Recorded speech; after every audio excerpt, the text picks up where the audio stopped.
প্রিয় শিক্ষার্থী বন্ধুরা, আসসালামু আলাইকুম। আশা করি সবাই ভালো আছেন। তো আজ আমরা ট্যাক্সেশন ইন বাংলাদেশ বইয়ের বেতন খাতে আয়ের একজন সরকারি চাকরিজীবী যদি হয় তাহলে তার অঙ্কটা কিভাবে সমাধান করব সেটা আজকে দেখার চেষ্টা করব। আশা করি সবাই সাথে থাকবেন। তো আমরা আজকে national university BBA honours management 2017 এবং 19 সালে যে অঙ্কটা এসেছে সেটা সমাধান করার চেষ্টা করব। তো আমরা যদি অঙ্কটা পড়ে দেখি যে জনাব রহমান একজন সরকারি চাকরিজীবী। অঙ্কের শুরুতে বলা আছে যে জনাব রহমান একজন সরকারি চাকরিজীবী। তো সরকারি চাকরিজীবীদের অঙ্ক অন্যান্য যারা চাকরিজীবী থাকে তাদের চেয়ে অনেক সহজ। এক্ষেত্রে শুধু আপনাকে তিনটে জিনিস খেয়াল রাখতে হবে। সেটা হচ্ছে মূল বেতন, উৎসব ভাতা এবং যে কোনো বোনাস। আবারও বলতেছি, মূল বেতন, উৎসব ভাতা ও বোনাস, এই তিনটা জিনিসই হচ্ছে আসলে করের আওতাভুক্ত। মানে এই তিনটে জিনিসের উপরই একজন সরকারি চাকরিজীবীকে কর দিতে হয়। এছাড়া অন্য কিছুর উপরে তাকে কোনো কর দিতে হয় না। মানে তার এই তিনটে জিনিস বাদে আর বাদ বাকি হচ্ছে কর অব্যাহতিপ্রাপ্ত আয়। তো আমরা যদি একদম অঙ্কের শুরু থেকে এটা দেখার চেষ্টা করি, তাহলে আগেই বলেছি যে সরকারি চাকরিজীবী, এবং আমরা যদি করণীয়তে দেখি যে সংশ্লিষ্ট আয় বর্ষে বেতন খাতে জনক রহমানের মোট করযোগ্য আয় ও বিনিয়োগ ভাতা নির্ণয় করতে বলছে। এখানে কিন্তু কর দায় নির্ণয় করতে বলে নাই।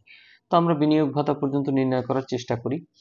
তো প্রথমে অঙ্কে বলছে মূল বেতন হচ্ছে 52,000 টাকা। তো 52,000 টাকা যেহেতু মাসিক হিসাবে সে বেতন পায়, আমরা লিখবো যে মূল বেতন 52,000 ইন্টু 12, 6,24,000, এবং নিট করযোগ্য আয় এই পুরো টাকার উপরে কি কর দিতে হবে। কারণ আমি বারবার বলতেছি তিনটা জিনিসের উপর তাকে কর দিতে হবে: মূল বেতন, উৎসব ভাতা এবং বোনাস। তো আমরা অবশ্যই আপনারা চাকরি হতে আয় ধারা 32 থেকে 34 এটা লিখতে কখনো ভুল করবেন না।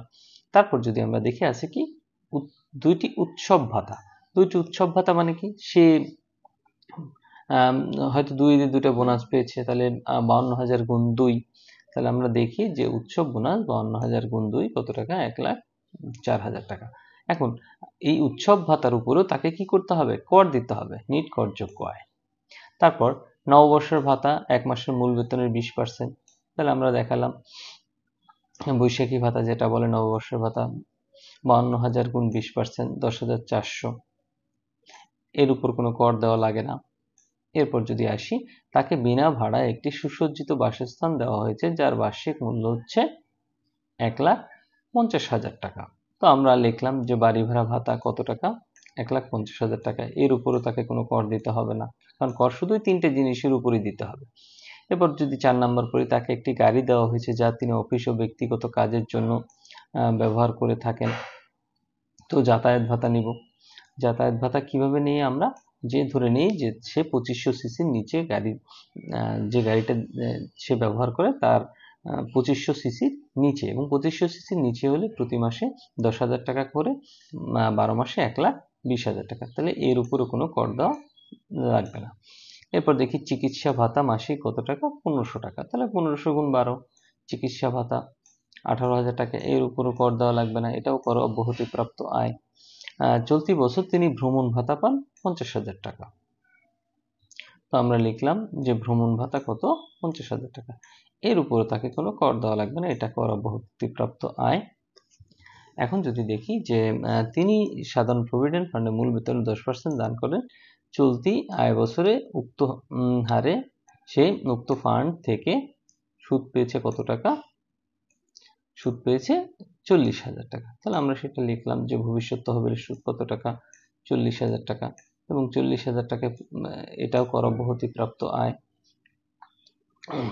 এরপর যদি আমরা দেখি যে গৃহ পরিচালিকার ভাতা বাবদ মাসে পান কত, 5,000। তাহলে 5,000 গুণ 12, গৃহ পরিচালিকার ভাতা 5,000 গুণ 12 কত টাকা, 60,000 টাকা। এটাও কর অব্যাহতিপ্রাপ্ত আয়, আমরা এটাও দেখলাম 60,000 টাকা। তো এর নিচে যে আছে গ্রুপ বিমায় দান, মূল বেতনের 1%, এগুলো আসলে বিনিয়োগ ভাতা নির্ণয় যায়, তো এগুলো আমরা এখানে দেখালাম না।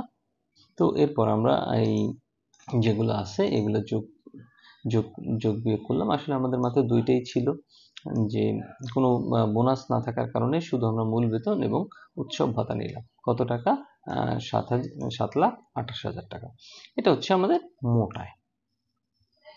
এরপর আমরা দ্বিতীয় পার্টে কি করব, বিনিয়োগ ভাতা নির্ণয় করতে বলেছে। তাহলে আমরা একটা শিরোনাম দিব যে বিনিয়োগের পরিমাণ ও দান। তো প্রথমেই ছিল আমাদের গ্রুপ বিমায় দান কত? মূল বেতনের 1%। তো আমরা গ্রুপ বিমায় দান দেখাবো কত? মূল বেতনের 1%। তো মূল বেতন ছিল 6,24,000 টাকা, এটার 1% যেটা আসে সেটা আমরা দেখিয়ে দিলাম 6,240 টাকা। এরপর আসে ডিপোজিট পেনশন স্কিমে জমাকরণ হচ্ছে 8,000 টাকা।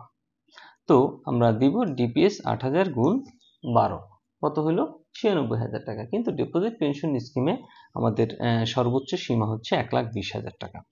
এর মধ্যে যে দুটো আছে 96,000 এবং 1,20,000, যেটি কম সেটি নিব। তাহলে 96,000 কম, আমরা 96,000 টাকায় দেখিয়ে দিলাম। এবং আমাদের উপরে বলেছিল যে তিনি প্রভিডেন্ট ফান্ডের মূল বেতনে 10% দান করেন। দেখো, যেহেতু নিয়োগকর্তাও এখানে দান করেন না, শুধু প্রভিডেন্ট ফান্ডের কর্মী দানটাই আমরা দেখিয়ে দিই।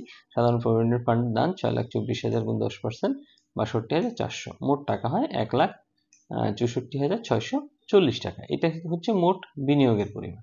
এরপর আমরা কর রেয়াতের সীমা করব। এটা আমরা আগে পরে করেছি, আপনারা জানেন যে কর রেয়াতের সীমা কিভাবে করতে হয়। সেটা হচ্ছে মোট আয়ের উপরে কত পার্সেন্ট নিতে হয়? 3%। তাহলে মোট আয় ছিল আমার 7,28,000, এটা নিব কয় পার্সেন্ট? 3%। এটা লিখবো কর অব্যাহতিপ্রাপ্ত আয়, মোট আয়ের কত? 3%। তাহলে কত হয়? 21,840 টাকা। এরপর খ নাম্বারে আমরা দেখব যে কোনো আয় বর্ষের ষষ্ঠ তফসিল অনুসারে যে টাকাটা নেওয়া হয় সেটা হচ্ছে আমরা যে উপরে এই যে টাকাটা এসেছে 1,64,640 টাকা, এটা নিব আমরা 15%। কয় পার্সেন্ট? 15%। তাহলে আমরা নিলাম 15%, 24,696 টাকা, 15%। এরপর সর্বোচ্চ সীমা আছে কত? 10 লাখ টাকা, সেটা আমরা আগেও জানি। এবং এই তিনটা, কয়টা? এখানে যে তিনটা টাকা হয়েছে, যে 21,840, 24,696 এবং 10 লাখ টাকা, এই তিনটার মধ্যে যেটি আমাদের কম, কোনটা নিতে হবে? ক, খ এবং গ তিনটির মধ্যে যেটি কম। তাহলে কম হচ্ছে অবশ্যই 21,840 টাকা। এই আমরা নিলাম 21,840 টাকা। সরকারি চাকরিজীবীদের অঙ্কগুলা মোটামুটি সহজ। তো আপনারা যদি আরো দু একটা প্র্যাকটিস করেন তাহলে আরো আয়ত্তে চলে আসবে। আশা করি বুঝতে পেরেছেন। এরপরে যদি কোনো প্রশ্ন থাকে অবশ্যই কমেন্ট বক্সে কমেন্ট করতে ভুলবেন না। ধন্যবাদ সবাইকে। প্রিয় শিক্ষার্থী বন্ধুরা, ন্যাশনাল ইউনিভার্সিটির বিবিএ এমবিএ সকল সাবজেক্টের পরবর্তীতে আপডেট পেতে এই ভিডিওটিতে লাইক করুন, চ্যানেলটি সাবস্ক্রাইব করুন এবং বেল বাটনে ক্লিক করে রাখুন।